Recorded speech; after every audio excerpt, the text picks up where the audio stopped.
Hai, Assalamualaikum warahmatullahi wabarakatuh. Ini adalah tank Gapi yang aku set up dah lebih kurang 6 bulan lepas.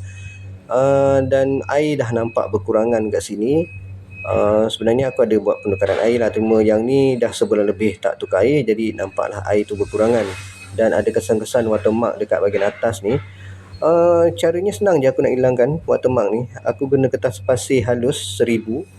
Sebenarnya ada lagi yang paling halus, tapi yang setakat ni aku ada 1000, so aku gunalah kertas pasir yang 1000 ni untuk hilangkan watermark yang ada dekat bahagian atas ni. Sebenarnya sangat mudah lah. Dan cara dia senang je. Kita gunting sikit. Aku gunting sikit kertas pasir ni. Lepas tu aku celupkan dengan air dulu dan aku gosok secara lembut saja. Jangan gosok dengan kasar, takut nanti kita punya tank tu bercalar. Tapi sekadar lalukan saja pada kesan-kesan watermark tu secara perlahan-lahan, dan nanti watermark tu akan hilang dengan sendirinya. Ini adalah cara yang paling ringkas dan paling mudah.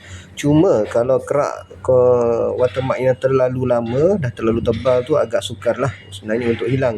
Tapi boleh juga, cuma nak kena sabarlah, slow-slow buat. Jangan tekan terlalu kuat. Okey, dekat sini sebenarnya kalau dekat mata kasar nampaklah perbezaan dia. Yang mana kita dah gosok dengan yang mana yang belum digosok. So secara teorinya benda ni bolehlah membantu korang untuk kalau ada kesan-kesan watermark bahagian atas tu kan, boleh hilangkan. Macam ni dah nampak lah. Yang ni masih belum digosok dan yang sebelah tu dah digosok kan. Nampaklah dia punya perbezaan dia. Mudah saja. So kita gosok-gosok dulu. Ini cara akulah kalau nak rawat tank ni. Biasanya memang macam ni. Bersihkan dulu watermark, bersihkan dulu apa-apa yang patut, buang air, tambah air baru. Itu mudah je kerjanya. Kalau tank yang dah usia ni, dah lama, maksudnya dah stabil, parameter air semua dah stabil, penjagaannya sangat mudah. Macam filter, aku cuma guna span filter yang hitam tu je, biospan filter tu kan. Itu pun air jernih sebenarnya, cuma dah lama tak tukar air kan, jadi rasanya eloklah aku tukar air dengan siput-siput yang dah banyak kat dalam tu kan. So nanti aku nak buang sekali lah siput-siput tu.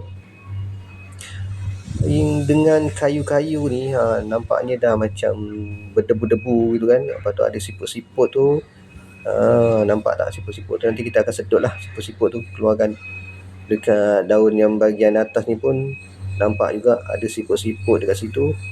Macam dekat situ, ujung-ujung daun tu kan, nampak siput tu. Nanti aku akan sedut sikit lah. Bila semua watermark pada keliling akuarium bahagian atas ni dah selesai, dah settle, aku bersihkan pula bahagian dalam, sebab yang kat dalam air tu dekat kacanya agak ada lumut-lumut gitu. Aku guna span hijau macam ni, span basuh pinggan ni tu, tak silap lah.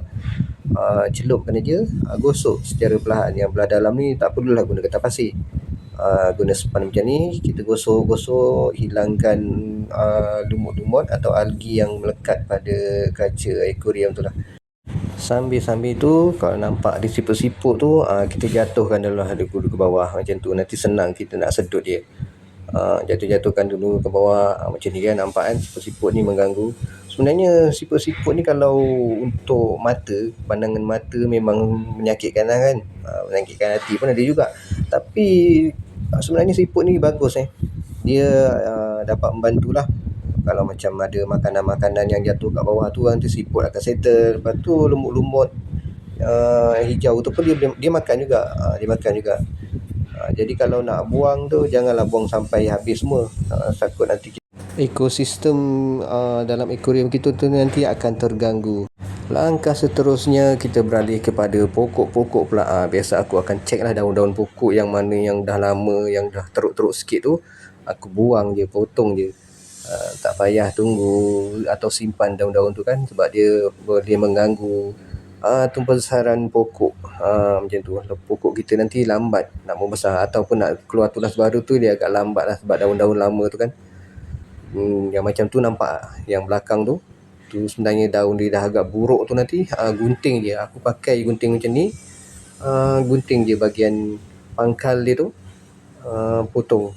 Okey, sekarang dah potong, nampak lebih kemas lah. Cuma bahagian batu-batu ni, biasanya dengan kayu-kayu ni aku akan guna berus gigi untuk bersihkan je. batu-batu yang nak agak berlumut tu kan.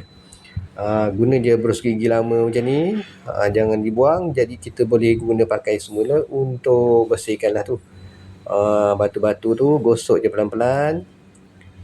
Macam tu kan, kat kayu-kayu apa semua tu kita bersihkan lah. Sambil-sambil tu kalau nampak ada lumut-lumut ke apa ke yang melekat-lekat tu, gosok sekali sampai bersih. Lepas tu nanti barulah kita sedut air untuk sebelum tu lah, sebelum tambah air baru. Mudah je. Guna je apa-apa barang yang ada kat rumah kan. Macam ni. Boleh nampak aku cuma guna spam filter hitam tu je untuk cover aquarium ni. Lebih kurang 6 bulan lebih lah. Itulah filternya. Untuk pada awal tu agak-agak susah sikit lah. Sebab waktu awal tu nak tumbuhkan pokok, nak stabilkan pokok dengan parameter air kan. Lepas tu lumut, masalah algi, itu biasa normal untuk settingan awal aquarium lah.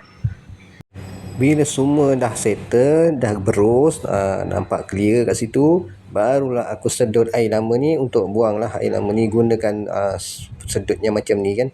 Yang ni aku beli dekat DIY tau, tak silap dulu. Dah lama dah ni, dah berpuluh tahun dah ni, tahan dah ni.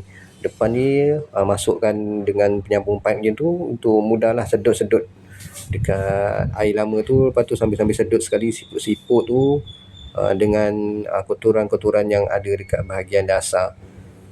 Tapi hati-hatilah, sebab kalau tenggapi macam ni, anak dia banyak macam tu kan. Korang sedutlah hati-hati, pelan-pelan sedut, jangan sampai tersedut anak dia pula. Dengan siput-siput apa semua tu lebih mudah menggunakan pump jenis macam ni lah. Nanti kita sedut dulu, buang sikit air lama ni. Jangan buang banyak-banyak sangat lah. Paling-paling pun 30% je. Kalau habis-habis banyak pun 50% lah korang buang. Jangan buang terlalu banyak sangat. Okey, sebab sayang ada bakteria-bakteria baik juga dalam air ni sebenarnya, yang boleh membantulah proses mempercepatkan kita punya air tu jernih. Macam tu. Okey, sedut pelan-pelan. Nampak kan abu-abu, najis-najis ikan yang mendap kat bawah tu, kotoran-kotoran tu kan. Sedut pelan-pelan macam ni. Hati-hati jangan sampai tersedut ikan-ikan tu pula. Kalau elok takut tersedut, korang tadarlah dengan baldi. Jadi kalau ikan tu tersedut, dia akan masuk baldi dulu kan. Boleh kita tangkap balik. Bila dah buang air sikit, aku tambah dengan air yang baru. Macam aku menggunakan sistem air bawah tanah pakai perigi, so aku terus terjun je lah, tak payah pakai anti klorin. Tapi kalau korang pakai air pipe, benda wajib yang korang kena buat, masukkan anti klorin terlebih dahulu sebelum korang tambah air pipe. Okey, buka air pipe pun tak boleh terlalu laju, buka slow je. Sebab kalau terlalu cepat sangat atau terlalu kuat atau terlalu laju korang buka air pipe, klorin tak dapat disettlekan. Tapi dah banyak dalam tu, maksudnya air baru tu terlalu cepat sangat masuk kan. Walaupun dah letak anti klorin dulu, tapi dia tak boleh nak cover. Dan inilah salah satu faktor menyebabkan ikan-ikan korang mati. Bukan dekat pokok je, ikan pun mati. Lepas dah tambah air, dah settle, pantau-pantaulah dulu. Dalam 5 minit je tu, duduk sekejap depan aquarium, tengok keadaan ikan tu macam mana, okey ke tak okey. Nampaknya semua berada dalam keadaan baik. Dan siput-siput tu pun memang aku tak sedut sampai habis. Saja je biarlah kat bawah tu, biar hidup. Dan okey, itu saja, selesai. Setakat ini saja video untuk kali ini. Assalamualaikum warahmatullahi wabarakatuh. Bye bye.